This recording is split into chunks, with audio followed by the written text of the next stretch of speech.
Check these beautiful seedlings. Today's video is all about taking these seedlings and actually starting to put them in the ground. So come along with me on this journey and let's get all of these guys that I've got here in the ground.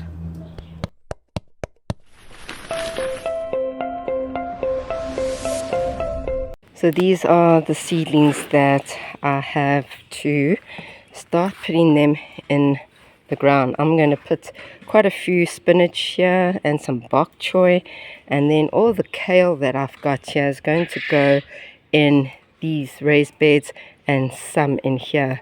The garden is changing a bit and I'm not really having success with my seedlings. Every time I have my seedlings growing, they are either getting attacked and eaten. And if we come close here, you can see that I've actually got a kohlrabi. There's a kohlrabi there and at the back, and I have one there. But the problem that I've got right now is it's starting to get eaten by birds that are discovering that they can eat kohlrabi leaves. At least the kohlrabi is starting to fatten up there, but you can see all of its leaves has been eaten. Today's video is all about taking these seedlings and planting them so that the garden can start looking a little bit more lush. This kind of crop you are able to plant throughout the year. So it's your bok choy, your kale, your spinach. These seedlings you can have year round, but when I started them with seeds, I've not really been successful. And it's okay if you go and buy seedlings. I love supporting your local nurseries, but most of all I love supporting local people like myself in buying and purchasing their crops. And I actually had a beautiful opportunity yesterday at the market to get all of these seedlings from somebody. Just going to water them a little bit so that it's a little bit easier for them to pop out and they don't get too much root shock. But these guys are pretty easy to actually plant. It just makes it a little bit easier when I want to pop them out of these cups.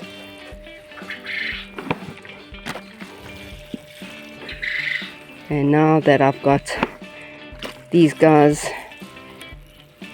and not little baby seedlings, it just gives me a little bit of a head start with my crops for bok choy and kale, and these guys will size up pretty fast.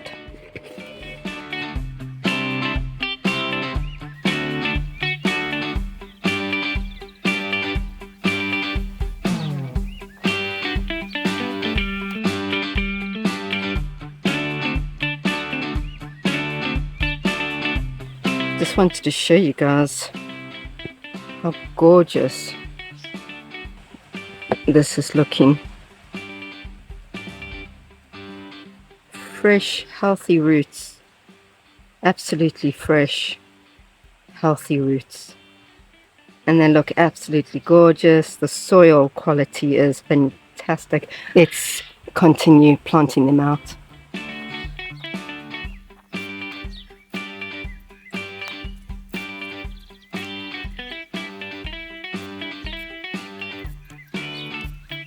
So I put all the seedlings in this bed, and this bed has a whole bunch of nasturtiums in here and the brinjals. So you can see I've left the brinjal stubs in, and I've done that to see if it could overwinter. I did not get the time to actually take it out, but we will see in the new season if it does come back. But in this bed I've gone and put among all the flowers that have actually popped up. They die down in spring, summer sometimes, and then they pop up during winter and then flower in spring. It's absolutely beautiful. But in this bed we've got the baby spinach, so that's going to absolutely take over. It looks like nothing now, but it will take over. You see over here I've got all the bok choy. Bok choy does very well in our garden. It does very well at the homestead because we use so much of it. And then we've got 2 of the red leaf spinach there. You can see I've got the beets here. So this bed is still open.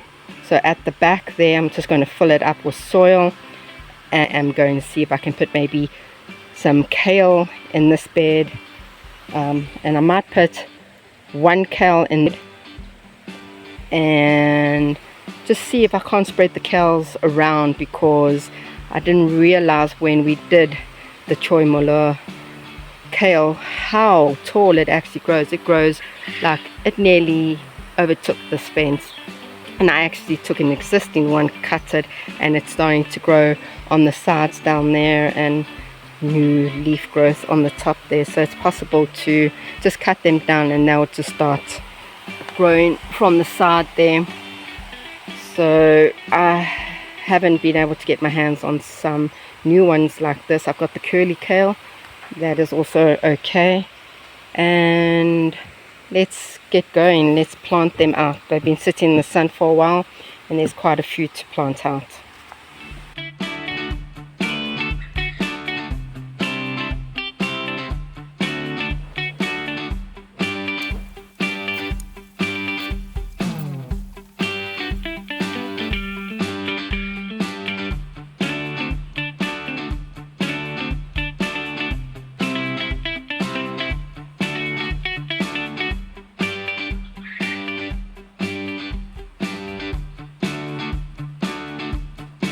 I'm putting all of this in the back because it grows so big.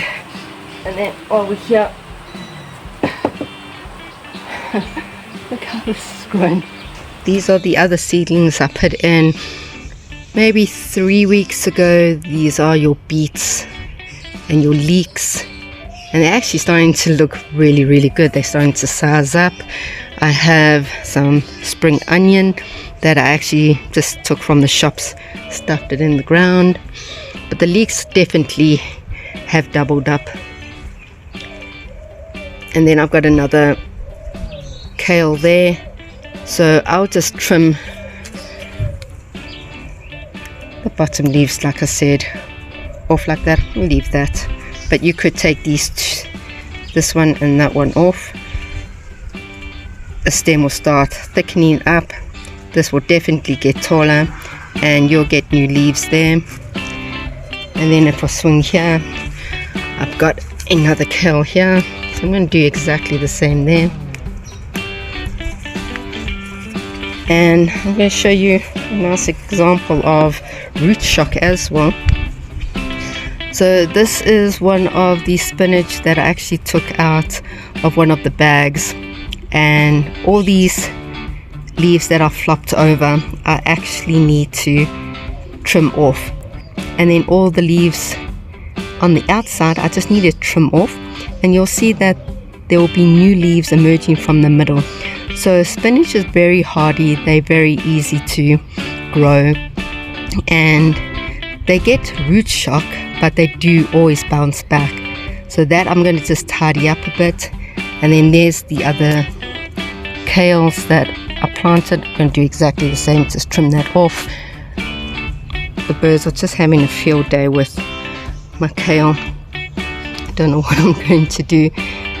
There's no leaves. Okay, see what else I've planted here. So that is another spinach that I actually took from the same pot. It's doing very well.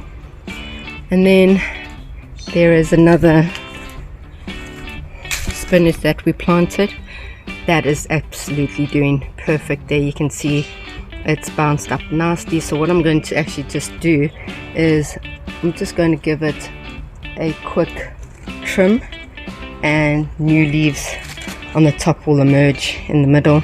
So how do you know when your seedlings are ready to actually pop into the ground? So I'm going to zoom into some of the crops that we've just planted and show you some indications that you will know when it's ready to take from the seedling trays into the ground.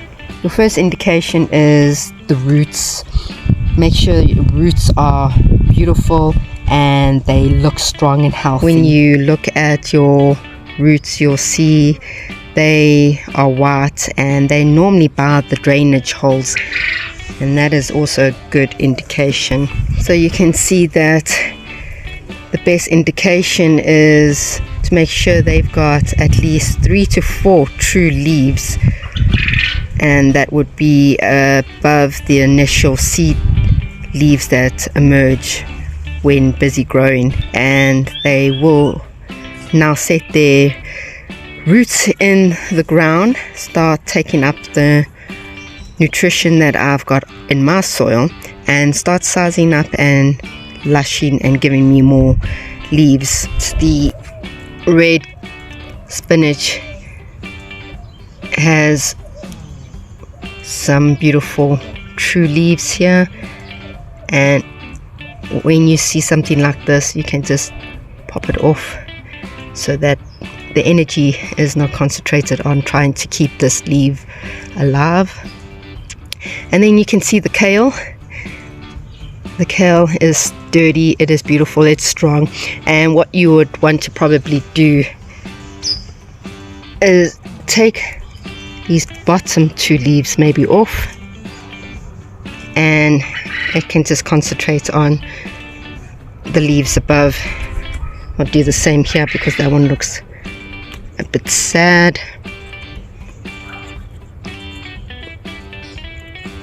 And that now will start perking up.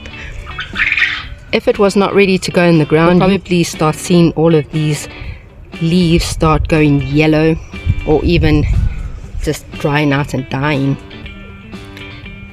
You'll also see the kale flopping, and you'll see all these leaves flopping. So just a nice short video showing you guys what you can grow throughout the year. There is always something to grow in your garden. So go out there, support your local suppliers, grab a tray or 2 of seedlings and get gardening. Don't forget to like this video, subscribe so you don't miss out on any more of our tips, and I'll see you all in the next video.